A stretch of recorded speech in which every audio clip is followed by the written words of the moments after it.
ต่างยังอ่านเดต่างมุงมองอันมุงมองมาหึงเป็น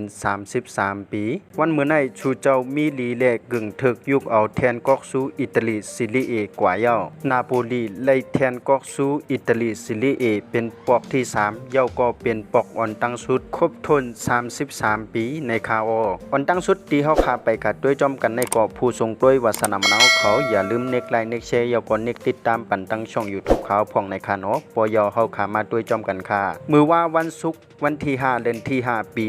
2023เป็นปังเข่งอิตาลีซิลิเอบวยเจนที่33และเป็นจุ่มโฮเทลเหมือนจังหนังนาโปลีนั่นก็ไล่ออกกับปิดนอกวางยาการตั้งอุตินิสในเสในปังเข่งปอกในปีสมว่าจุ่มเขานั่นอำเป้ไลในสิตาก็บ่ว่าเอาเต้ากันก้อยก็มีหลีตวนตาเตไลกอกสู้กว่าเย้าในคาอย้อนประวัติจุ่มเขานั่นเข่งกันถึง32ป่วยเย้าก็เป้เปิ้น25ป่วยเลยเต้ากันตั้งเปิ้น4ป่วยเย้าก็ซุ่มเอา3ป่วยมีอยู่79ไม้เลยห่างกันเหมือนจังหนังจุ่มที่2เหมือนจังหนังลาซิโอนั่นอยู่เป็น15ไม้แล้วปังเข่งปอกในจ่องไลเปลี่ยนปังเข่งอันเต็บตัดบนตาจุ่มเขานั่นเตยุกเอากอกสู้อิตาลีซิลิเอกว่าอันไว้เลยสิเปิ้นในปีในคาอไว้สิปังเข่งไล่ปึดผุยมาหมวก14นาทีเป็นจะว่างอุตินิสก็เลยขึ้นสร้างกูอ่อนตั้งเลยเฮ็ดให้เย้าปังเข่งกันในตอนนึงนั่นเป็นอุตินิสเอาเปนาโปลีกัน1-0เหมือนทางอุตินิสนั่นจะปิก8%ตั้งนาโปลีอย่าไปให้ไล่กอกสู้เป็นอันไว้แลก้วยกาต่อมาในตอนหลัง52มินิทนั้นจุ่มมันกึ่งถึกเตไลกอกสู้แล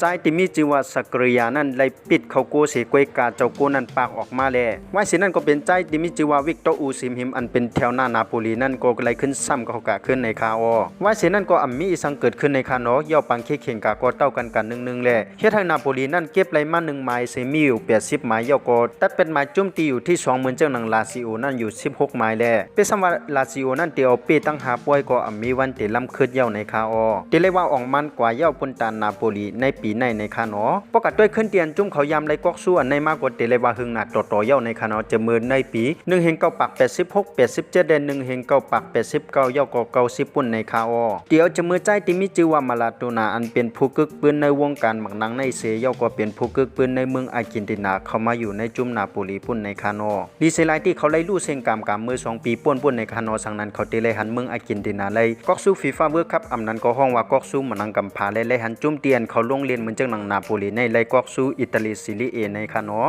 สังนั้นเขาได้เปลี่ยนอันมีตั้งชื่อเลยถึงน้ำตาโปไหลก็จังเป็นไล่ในคาเนาะพอคัดตั้งเสียงทั้งหมดก็มีจังหนังในคาเนาะอันนั้นก็เป็นรองตั้งอันนาโปลีไล่กอกสู้อิตาลีซิลิเอกันในปี2022ปี2023ในคาอพอมาด้วยขึ้นตั้งหาลีกใหญ่ในยุโรปในเตเลยว่าเป็นนาโปลีในไล่เปลี่ยนอันไว้หรือสิเปิ้นเย้าในคาเนาะพอคัดตั้งเสียงทั้งหมดก็มีจังหนังในคาสังเจอว่าผู้ทรงด้วยวาสนามะนาวเขาเกียกด้วยทรงด้วยลองข่าวสารมะนังภายใต้ในก็อย่าลืมติดตามบันดังช่อง YouTube เขาพองในคาเนาะย่อก็แจกเพกาให้ผู้ทรงด้วยวาสนามะนาวเขาที่เป็นใต้ก้อนนั้นให้ไล่หันกะจ้อมกันในคาเนาะกำเนิดส่วนในก็เขาย้อนสู้บันเฮผู้ปันแห้งข่าวสารมะนังภายใต้ค่ะอยู่ลิมีเงินทางดีกึกปืนกันกูก็กูควรสิกำค่าข่าวสารมะนังภายใต้ไม่สงค่า